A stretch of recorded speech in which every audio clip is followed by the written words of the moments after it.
এই কথা বলো না, হলো কথা বললে সময় নষ্ট হবে, আজকে এটা শেষ হয়ে যাবে হয়তো এটা, হ্যাঁ। আচ্ছা, আর তারপরে তোমাদের সবার পরীক্ষা শেষ হলে ওদের শেষ হলে পরীক্ষা শুরু হবে।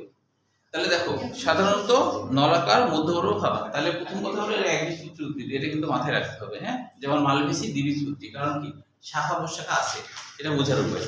তাহলে এরা নলাকার হয়, আসলে তো নলের মতো, তাই না। মধ্যবর্গ ফাঁপা, একবীজপত্রী উদ্ভিদের একটা বড় বৈশিষ্ট্য, যেমন ধর নারিকেল গাছ, এর ভিতরটা ফাঁপা, জানো কি তোমরা? নারিকেল গাছ, তারপরে হচ্ছে যে সুপারি গাছ, এর ভিতরটা কিন্তু ফাঁপা হয়, হ্যাঁ। তো তার মানে হলো একবীজপত্রী, এটা একটা বৈশিষ্ট্য যে মধ্যবর্গ ফাঁপা হবে, ঠিক আছে। আচ্ছা, তারপর হচ্ছে পত্রমূল কাণ্ড বেষ্টক, এটা কি নিজে কখনো দেখছো? পত্রমূল কাণ্ড বেষ্টক নিজে কখনো? ভুট্টা গাছে ভালো বোঝা যায়, বড় তো মোটা ভুট্টা গাছে, ভুট্টা গাছ দেখছো কখনো? হ্যাঁ। আচ্ছা, ভুট্টা গাছে যেটা হয়, এই যে এটা হলো পর্ব, এটা হলো পর্ব, আর এই পর্বের সাথে যে এটা এই পর্বের সাথে যে পাতা আছে না, পাতাটা এত দূর পর্যন্ত বেষ্টন করে থাকে, পাতার যে মূলটা এই গোটা পর্ব বেষ্টন করে থাকে, আর এখানে একটা শক্ত গিটের মতো থাকে, এখানে মনে করো পাতা হয়। দেখছি, দেখছো না? তাহলে আবারও তাই, আবার ধরো এখানে যদি পাতা হয়, তাহলে এই গোটা কাণ্ড, এই এত দূর পর্যন্ত পর্ব গোটা কাণ্ড বেষ্টন করে থাকে, গোটা কাণ্ড বেষ্টন করে থাকে। এই জায়গাটা মোটা হয় কেন বলতো? এই পিছন দিকে এটাকে বলা হয় লিগুল। লিগুল মানে কি? লিঙ্গু থেকে আসছে, মানে জিহ্বার মধ্যে লিগুল থাকে আর কি। পাতার যে মূলের পিছন দিকে লিগুল থাকে। লিগুল কেন থাকে? কারণ হলো পানি যেন এর মধ্যে ঢুকতে না পারে। এই পর্বের এখানে যে কাণ্ডটা, মানে পর্ব যেখানে পাতা তৈরি হয়, এর মূলটা গোটাটা বেষ্টন করে রাখে, এবং পর্বের ওখানে খুব মোটা হয়। কেন হয়? যেন পানির মধ্যে না ঢুকে, পানি যেন ঢুকতে না পারে। তাই এই কারণে বলছে দেখো, পত্র মূল, মূল মানে কি? যেখান থেকে পাতা তৈরি হয় ওই মূলটা কাণ্ড বেষ্ট, পাতা লিগুল বিশিষ্ট। এই যে লিগুল, এটা হলো লিগুল। এটা কি লিগুল? লিগুল কথাটা আসছে লিঙ্গু থেকে। লিঙ্গু মানে কি? জিহ্বা। লিঙ্গুর কথাটা আসছে লিঙ্গু থেকে, লিঙ্গু মানে জিহ্বা। তারপর বলছে পুষ্পবিন্যাস স্প্যাকলেট। স্প্যাকলেট এর আগে তো জেনেছিলাম নাকি? হ্যাঁ। তারপরে দেখো পরাগধানী সর্বমুখ, এর যে পরাগধানী গুলা সব দিকে মুখ করে থাকে, তাই না? এই স্প্যাকলেট ফুলে দেখেছো। তারপরে গর্ভমুণ্ড পালকের ন্যায়, দেখো এটা পালকের মতো লাগছে না? গর্ভমুণ্ডটা পালকের মতো, তাই বলছে। গর্ভাশয় এক প্রকোষ্ঠ, এটা তো জানোই। অমরা বিন্যাস মূলীয়। মূলীয় মানে কি? যে এটা যদি অমরা হয়, অমরা নামক টিস্যু হয়, মূলীয় কখন হবে? এখান থেকে যদি ডিম্বাণু হয়, তাহলে এটা মূলীয়। নিচের দিক থেকে হয়েছে, তাই এটা মূলীয়। ফল ক্যারিওপসিস। ক্যারিওপসিস একটি বীজ থাকার জন্য আসলে এর নাম ক্যারিওপসিস হয়েছে, ক্যারিয়ন থেকে, ক্যারিয়ন থেকে। তাহলে এটা 8টাই কিন্তু মুখস্থ রাখতে হবে, 8টাই। আর বললাম এটা অনেক বোর্ডে আসছে, তাই না? একটা দুটা বোর্ডে একটু দাগাবা, তাহলে মনে হবে কি যে এটা ইম্পর্টেন্ট, সেটা আমাকে ভালো করে পড়তে হবে। তারপরে এখান থেকে তোমার শুধুমাত্র লিগুল কাকে বলে, এটা জ্ঞানমূলক কোশ্চেন হিসেবে মনে রাখতে হবে। লিগুল, লিগুল হলো লিপসিতের মাথা এবং পত্রফলকের সংযোগস্থলে অবস্থিত একটি উপবৃদ্ধি। এটা দেখতে জিহ্বার মতো হয়। এই একটা খালি জ্ঞানমূলক কোশ্চেন হিসেবে মনে রাখতে হবে। তারপরে মনে রাখতে হবে পুষ্প প্রতীক। এই যে ছবিটা, পুষ্প প্রতীকের ছবিটা, এটা আবার বাড়ির কাছ থাকলো, এটা বাড়ির কাছ থাকলো। পুষ্প প্রতীক হলো শুধু এইটা। পরীক্ষা জোবারের শেষ, জোবার কিন্তু এখানে আমি আসতে জরিমানা মাস্টার, এই ছবিটা এখানে আসতে হবে। তোমার পরীক্ষা শেষ, এটা আগে আর এর একটা শেষ হয়নি, এদের আপ ওকে। আর যদি 5 ঘন্টা করে 8টা দেশে 5 মিনিট লাগবে, এটা 8টা এটা 8টা যাবে না? ঠিক সাদা হয়ে যাবে। আমাকে না তো ওকে বললো না, ওদের পরীক্ষা চলার জন্য প্র্যাকটিক্যাল চলে সারা। আচ্ছা, এবার হচ্ছে এখান থেকে আর কোনো কিছুই লাগবে না, সরাসরি পোয়েসি গোত্রের কয়েকটি গুরুত্বপূর্ণ উদ্ভিদ। এখানে প্রথম 6টা উদ্ভিদ বৈজ্ঞানিক নাম সহ এর ব্যবহারটা কি কি কাজে লাগে এটা লাগবে। পোয়েসি গোত্রের অর্থনৈতিক গুরুত্ব, অর্থনৈতিক গুরুত্ব হিসেবে 6টা লিখলে যথেষ্ট। এটা দেখো অ্যাডমিশনও আসছে, যেমন জিয়ামিস, এটা আসছে মেডিকেল 7 সালে, বৈজ্ঞানিক নামটা মানে ভুট্টার বৈজ্ঞানিক নাম। আর টাইটিকাম অ্যাস্টিভাম, এটা আসছে ডেন্টাল 21 সালে, ডেন্টাল 21 সালে আসছে। আচ্ছা, তারপরে দেখো এখানেও ঐসি গোত্রের অর্থনৈতিক গুরুত্ব আছে, এখান থেকে কিছু অংশ নিতে পারো বানাই একটু বড় করার জন্য। এবার আমরা দ্বিবীজপত্রী উদ্ভিদে আসলাম। তাহলে জবা ফুল কি দ্বিবীজপত্রী, যেহেতু শাখা প্রশাখা আছে তার মানে এরা দ্বিবীজপত্রী, তাই কি না? তাহলে দ্বিবীজপত্রী উদ্ভিদের ক্ষেত্রে এখানে এমসিকিউর জন্য যেগুলো লাগবে, ওই যে ডক্টর আর্থার কুইনকুইস্ট পৃথিবীর সকল জানা দ্বিবীজপত্রী উদ্ভিদকে 315টি গোত্রে বিভক্ত করেছেন। আদি উন্নত ধারা অনুযায়ী প্রথম গোত্র উইন্টারেসি এবং সর্বশেষ গোত্র অ্যাস্টারেসি। মালভিসি গোত্রের অবস্থান 102। এটা মনে স্যার রাখতে বুঝতে পারেন না স্যার বলেন বুঝতে পারনি? পরে না বললে কি পারবো এই গোত্রটাই এমসিকিউ আমি দেখাছিলাম স্যার এইখানে একটু দাও আপনি জবাব করবেন না স্যার পাওনি? হ্যাঁ ঠিক আছে, ধন্যবাদ। এবার দেখো মালভেসি, মালগাড়ি মনে রাখলে মনে থাকবে মালভেসি, মালগাড়ি, মালভেসি মালগাড়ি। আচ্ছা, মালভেসি গোত্রের এখান থেকে আমাদের সরাসরি শনাক্তকারী বৈশিষ্ট্য লাগবে। দেখো এটাও কতবার আসছে, এটা আসছে ঢাকা বোর্ডে 23 সাল ঘয়ের জন্য, আবার ঢাকা বোর্ডে 22 সালেও ঘয়ের জন্য আসছে, মানে রিপিট করছে। ভালো মনে থাকবে। তারপরে দেখো এছাড়া আসছে ঢাকা বোর্ডে 21 সালে, দিনাজপুর 21 সাল, সিলেট বোর্ড 21 সাল, যশোর বোর্ড 18 সাল, অনেকবার আসছে। আর এই এখানে বৈশিষ্ট্যগুলা যতগুলো আছে সবগুলাই মনে রাখতে হবে, কারণ 4 মার্কে আসলে সবগুলাই দিতে হবে, মানে 9টাই দিতে হবে। তাহলে এখানে দেখো কি কি বিষয় না বোঝার আছে, সবই বুঝতে হয়তো। উদ্ভিদের কচি অংশ রোমশ ও মিনসিলেস পূর্ণ, মানে পিচ্ছিল আর কি। মিনসিলেস মানে কি পিচ্ছিল, দেখবেন কচি অংশ তুমি ধানো তাহলে হাতে দেখবা পিছলা পিছলা লাগবে, তাই না? পাতায় মুক্তপার্শ্বীয় উপপত্র বিদ্যমান। মুক্তপার্শ্বীয় উপপত্র মানে এরকম যে ধরো এটা হলো একটা পাতা হয়েছে, এটা হলো পাতা, বিশাল বড় পাতা হয়, আর এইখানে কিন্তু একটা ছোট ছোট পাতার মতো থাকে দুইটা আর কি। এই পাতাকে মুক্তপার্শ্বীয়, মানে কেউ কারোর সাথে লেগে নাই, দুই পাশে আছে মুক্তভাবে, কেউ কারোর সাথে লেগে নেই, মুক্তভাবে আছে, এটা হলো মুক্তপার্শ্বীয়। তারপর হচ্ছে পুষ্প একক, একটা ফুল সাধারণত উপবৃত্তি যুক্ত, ওই যে উপবৃত্তি থাকে আর কি, হ্যাঁ, ওই যে ছোট পাতা, মানে ফুল যখন হয় ছোট ছোট পাতার মতো থাকে না, কিন্তু ওটা সবুজ কালারের হয়, ওটা কিন্তু উপবৃত্তি। দলমণ্ডল পৃষ্ঠের মানে পাকানো, এটা তো আগেই বুঝতে আমরা। পুংকেশর অসংখ্য একগুচ্ছ, পুংকেশর নালিকা গর্ভদণ্ডের চারিদিকে বেষ্টিত। তোমরা যে ফুলটা দেখো যে গর্ভ মানে স্ত্রী কেশর যেটা দেখা যায়, ধরো যে এরকম স্ত্রী কেশর দেখা যায়, মনে করি এটি স্ত্রী কেশর। লেট হয়ে গেল। ও জানিস তো, জানিস যে তো পুংকেশরীয় নালিকা, এইটাকে কিন্তু সরাসরি গর্ভদণ্ড বলা যায় না, হ্যাঁ। ওই যে জবা ফুল যেটা দেখো না যে উচ্চা হয়ে থাকে লম্বা, ওইটার কিন্তু আশপাশে আছে পুংকেশরীয় নালিকা। পুংকেশরীয় নালিকা মানে পুংকেশরের নালিকা আছে, হ্যাঁ। ভিতরে যে সাদা অংশ ওইটা কিন্তু গর্ভদণ্ড, মানে অর্থাৎ হলো যে দেখবে তুমি সবুজ রঙের একটা আবরণ থাকে বাইরে, বুঝছো? সবুজ রঙের একটা আবরণ দেখছো কি? সবুজ রঙের আবরণ প্র্যাকটিক্যাল দেখবে তো নিয়ে আসো, তাহলে নিয়ে আসবা, হ্যাঁ, তাহলে বেশি ভালো হয়। নিয়ে আসতে পারলে তো খুবই ভালো। সত্যি সত্যি তুমি কিন্তু নিয়ে আসবে। আচ্ছা, পাইলে কেন একটু চেষ্টা করো।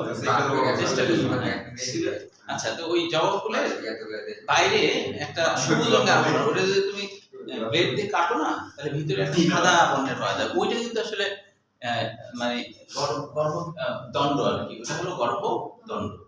বাইরে ওটা পুংকেশরীয় নালিকা, বাইরে ওটা পুংকেশরীয় নালিকা। তো প্র্যাকটিক্যালি তাহলে ব্লেডও নিয়ে আসবে একটা, তাহলে দেখা দিব আর কি।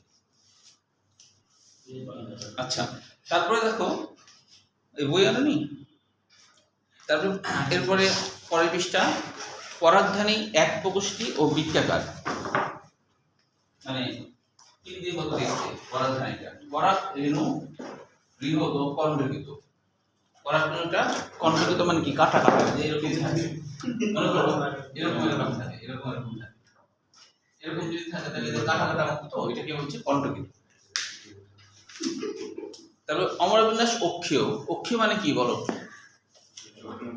অক্ষীয় মানে কি? এরপরে কেন্দ্রবিন্দুতে থাকা, তাই না?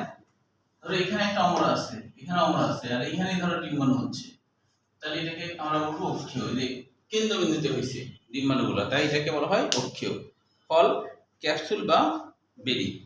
ক্যাপসুলে কি ঢেঁড়স করেছিলাম আমরা, বেরিতে কিন্তু বেগুন, পেয়ারা, টমেটো সবই হয়, কলা, হ্যাঁ এগুলো সবই কিন্তু বেরির মধ্যে পড়ে।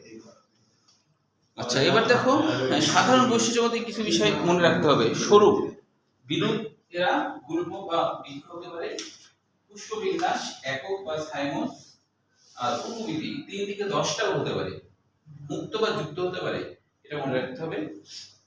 আর স্ত্রী স্থাবকের ক্ষেত্রে মনে রাখতে হবে গর্ভপাত্র 1 থেকে 20টা হতে পারে, সাধারণত 5 থেকে 10টি, গর্ভাশয় অধিগর্ভ হয় 1 থেকে বহু প্রকোষ্ঠ বিশিষ্ট, সাধারণত 5 প্রকোষ্ঠ বিশিষ্ট হয়, এটুকু। এই যে অমরবিন্যাস অক্ষীয় মেডিকেল এডমিশন 21 সালে আসছে, মালভিসের অমরবিন্যাস কি অক্ষীয় মেডিকেল এডমিশন 21 সালে, কোথায় আছে এই যে এটা আসছিল মেডিকেল এডমিশন 21 সালে। দেখো একই কোশ্চেন 3 বছর বাদ দিয়ে 17 সালে আসছে, আবার 21 সালে, 17 সালে আসছে, আবার 21 সালে আসছে। অমরবিন্যাস অক্ষীয় 17 সালে আসছে, আবার 21 সালে আসছে। আরেকটা এসছে তার মানে কি তোমাদের পরীক্ষা 26 সালে, ও 27, ও হ্যাঁ 27। এটা 26 আমি তো পরীক্ষা দেব আচ্ছা তাহলে হলো দেখো ডিসেম্বরে এখানে একটা কোশ্চেন আসছিল কুমিল্লা বোর্ডে 21 সালে বয়স জন্য, মালভেসি গোত্রের উদ্ভিদের বৈজ্ঞানিক নাম লিখো। 3 মার্কে 3টা লিখবা, 3 মার্ক পাবা। এই দেখো কুমিল্লা বোর্ড 21 সাল বয়স জন্য, দিনাজপুর বোর্ড 19 সাল বয়স জন্য, মাত্র 3টা। কি কি? যে কোনো 3টা, তবে তোমরা জবা, ঢেঁড়স আর কার্পাস তুলা এই তিনটাই মনে রাখবা, জবা, ঢেঁড়স, কার্পাস তুলা। পাশাপাশি ইন্ডিয়ান টিউলিপ মনে রাখতে পারো, হ্যাঁ এটা অ্যাডমিশনে আসে অনেক সময়। আচ্ছা এই তিনটার মধ্যে এটা তো আগে থেকে জানো, জবা, হিবিস্কাস, রোজা, সিনেনসিস, এটা তো আগে থেকে জানো। আর ঢেঁড়স কি বলেছে? হ্যাঁ কি বলেছিলাম এটা মনে রাখতে, মস্কিতে এটা এটা মনে রাখতে শব্দ কি বলেছে, কি বলেছে আবুল মস্কিত স্কুলে মিটাস, আবুল মস্কিত স্কুলে যায়, এটা বলেছিলাম। দাঁত ভেঙে যাবে দেখো। না দাঁত, আবুল মুসকিতে হ্যাঁ আবুল মস্কিতে, আবুল মস্কিতে স্কুলে যায়, আবুল মস্কিতে স্কুলে যায়, এটা মনে রাখতে হবে। হ্যাঁ না প্রতিদিন কেটে স্কুলে যায়, তবে অন্য বই আরেকটা বৈজ্ঞানিক নাম আছে, একটু লিখে নাও, বেগুন। বেগুনের বৈজ্ঞানিক নাম আসছিল, এটা একটু লিখে নাও, অন্য বই আছে, মাঝিদার বই আছে বেগুন। এটা মেডিকেল এডমিশন 3 এবং চট্টগ্রাম ইউনিভার্সিটি 20 সালে আসছিল। বেগুন হলো সোলানাম মেলারো চীনা, সোলানাম নাম, হ্যাঁ কি করতে মেলা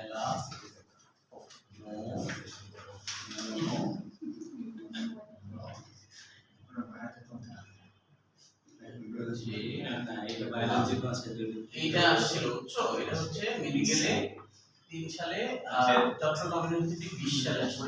বেগুনের বৈজ্ঞানিক নাম, বেগুনের বৈজ্ঞানিক নাম, কাজে এটা একটু লিখে রাখতে হবে।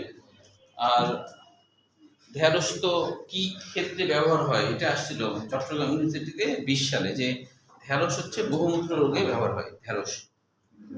এই যে ইন্ডিয়ান টিউলিপ, ইন্ডিয়ান টিউলিপ কি কাজে লাগে? এই যে এটা মনে রাখতে হবে, ইন্ডিয়ান টিউলিপ কাঠ দিয়ে খেলনা, পেন্সিল, কৃষিকাজে উপকরণ লাগে। টিউলিপ মানে পাত্র, টিউলিপ মানে কি পাত্র, যেই ফুলগুলা পাত্রে চাষাবাদ করা যায়, মানে ঘরের মধ্যে। হ্যাঁ চট্টগ্রাম 20, যেইগুলা পাত্রে, পাত্রে বুঝো যে ঝোলায় রাখে না পাত্র, ওখানে যদি চাষাবাদ করা যায় তাহলে এটাকে বলা হয় টিউলিপ। টিউলিপ মানে পাত্রে যেগুলা চাষাবাদ করা হয়, এটা টিউলিপ, ঠিক আছে। ভার্সিটি লিগাল মালভেসির অর্থনৈতিক গুরুত্ব, ঢাকা বোর্ডে 21 সালে, চট্টগ্রাম বোর্ডে 21 সালে আসছিল। মালভেসির অর্থনৈতিক গুরুত্ব ঢাকা বোর্ডে 21 সালে, চট্টগ্রাম বোর্ডে 21 সালে।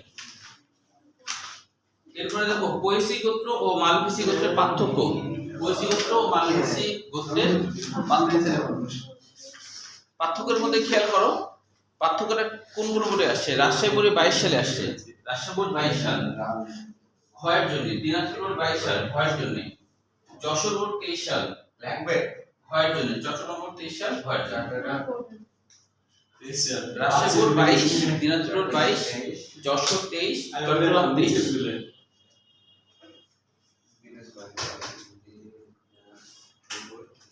দিনাজপুর কত স্যার? দিনাজপুর 22। পার্থক্য, হ্যাঁ, একবীজপত্রী উদ্ভিদ দ্বিবীজপত্রী আসেনি যদিও, তারপর করে রাখা ভালো, এমসিকিউর জন্য আসে পার্থক্যটা।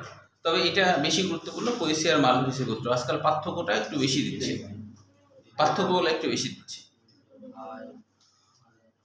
আচ্ছা, একটা কোশ্চিন আসছিল এখানে, এই পৃষ্ঠায় লিখে রাখো, সেটা হলো ভার্সেটাইল পরাগধানী কি? ভার্সেটাইল পরাগধানী কাকে বলে? বলতো ভার্সেটাইল পরাগধানী কি, কোনটা? না, সর্বমুখ। ওর ইংরেজি হলো ভার্সেটাইল, তার মানে ইংরেজিটাও করতে হবে। এটা আসছিল কুমিল্লা বোর্ড 22 সাল পয়ের জন্য, ভার্সেটাইল পরাগধানী। হ্যাঁ, ওই আগে আছে, আগে ওই যে যেখানে তোমার পরাগধানী আছে না, হ্যাঁ হ্যাঁ সর্বমুখ, হ্যাঁ। না, ওই যে বাংলা ইংরেজি দুটাই মনে রাখতে হবে সেখানে।